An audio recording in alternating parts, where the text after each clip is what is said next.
రాష్ట్ర ప్రభుత్వం అసెంబ్లీలో ప్రవేశపెట్టిన బడ్జెట్ కేటాయింపుల్లో అన్ని వర్గాలను నిరాశపరిచింది.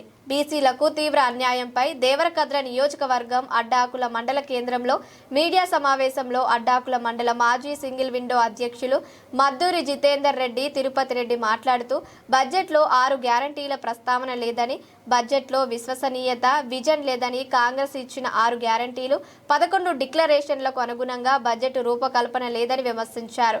రాష్ట్ర ప్రభుత్వం అసెంబ్లీలో ప్రవేశపెట్టిన 2026 బడ్జెట్ అంకెల గారిడి తప్ప ప్రజలకు ఎటువంటి ఉపయోగం లేదని ఆరోపించారు.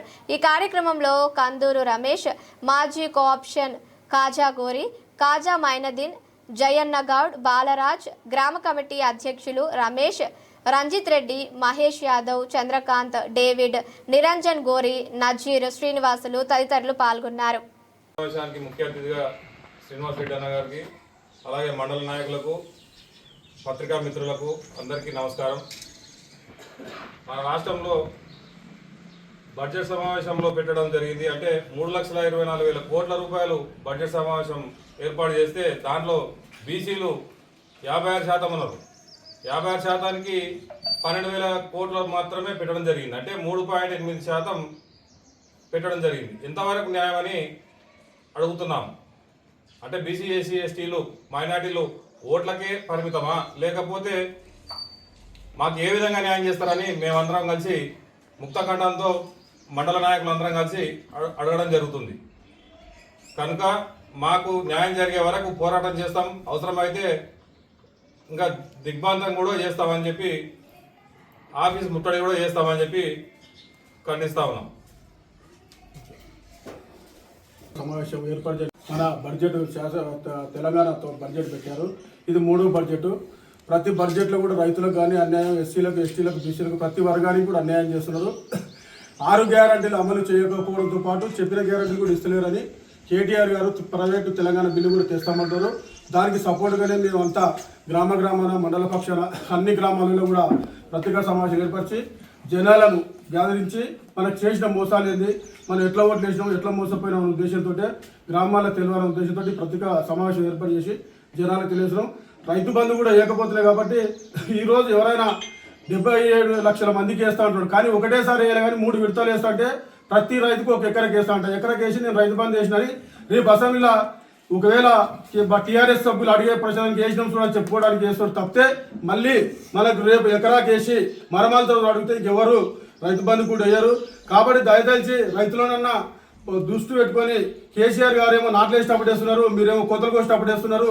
ఈ పైసలు కూడా మిషన్కి ఇవ్వాలా లేకపోతే నాటుకి ఇవ్వాలా తెలియక రైతులు పరిచయాలు ఉన్నారు. కాబట్టి రైతు బంధు అన్న కరెక్ట్గా ఒకటేసారి అందరికీ 5 ఎకరాల లోపల వేస్తే మీకు ధన్యవాదాలు జరుపుకుంటున్నాం అని చెప్తున్నాము. కాబట్టి పెద్ద ఎత్తున బీసీలు కానీ, ఎస్సీలు కానీ, ఎస్టీలు కానీ, మైనార్టీలు కానీ అందరూ అన్ని పక్షాలను మోసపోయినరు. ముఖ్యంగా మహిళలకు 2,500 ఇస్తామని చెప్పి వాళ్ళని కూడా మోసం చేసిండ్రు. అన్ని పక్షాలు ఏకమై రేపు వచ్చేది ఇంకొక బడ్జెట్ ప్రవేశపెడతారు. మళ్ళీ వచ్చే బడ్జెట్ యథావిధిగా ఎలక్షన్ బడ్జెట్ ఉంటుంది కాబట్టి అడిగారంటున్నారు. ఈరోజు టీఆర్ఎస్ ప్రభుత్వం తరఫున కేటీఆర్ గారు అందుకే ప్రైవేట్లో అసెంబ్లీ మేము ప్రైవేట్ బిల్లు పెడతాం, దాన్ని శాంక్షన్ అంటే చట్టబద్ధత కల్పించాలని కోరుతున్నాం. దాన్ని కూడా మేము మండలి తరఫున అందరం కూడా ఏకీభావం తెలుపుతూ ముగిస్తున్నాం. మైనార్టీలకు కానీ నిజంగా ఒక కంట్ల నలుపు పడితే ఎంత ఇబ్బంది పడుతున్నానో వాళ్ళు మాకు ఎలాంటి లోటు లేకుండా గతంలో ప్రభుత్వం మాకు అన్ని విధాలుగా సహకరిస్తుండే. 2 సంవత్సరాల పైన అయింది ప్రభుత్వం వచ్చి. అన్ని దోపిడీ మాటలు, దొంగ మాటలు చెప్పి మా దళితులతోనే కానీ, మైనార్టీలతోనే కానీ ప్రతి ఒక్కరితోన అబద్ధాలు మాట్లాడి ఓట్లు వేయించుకొని ఈరోజు మాకు 3 నామాలు పెట్టి మమ్మల్ని ఈరోజు అవమాన పాలు చేస్తున్నారు. ఈ గవర్నమెంట్ మాకు ఎట్టి పరిస్థితుల్లో ఎస్టీలకు కానీ, ఎస్సీలకు కానీ, మైనార్టీలకు కానీ ఎలాంటి న్యాయం చేయలేదు. ఆ న్యాయం మాకు జరగాలంటే మళ్ళా గత ప్రభుత్వం మళ్ళా మాకు టీఆర్ఎస్ మన కేసీఆర్ సీఎం ఉంటేనే మాకు న్యాయం జరుగుతుంది. అంతవరకు మాకు న్యాయం జరగదు. పెద్ద ఎత్తున మోసం చేసింది ఎవరికంటే ఈ తెలంగాణ రాష్ట్రంలో పెద్ద ఎత్తున మేము బడ్జెట్ పెడతాం, మంచి పథకాలు ఇస్తామని చెప్పి రైతులకు చాలా పెద్ద ఎత్తున మోసం చేసిండు.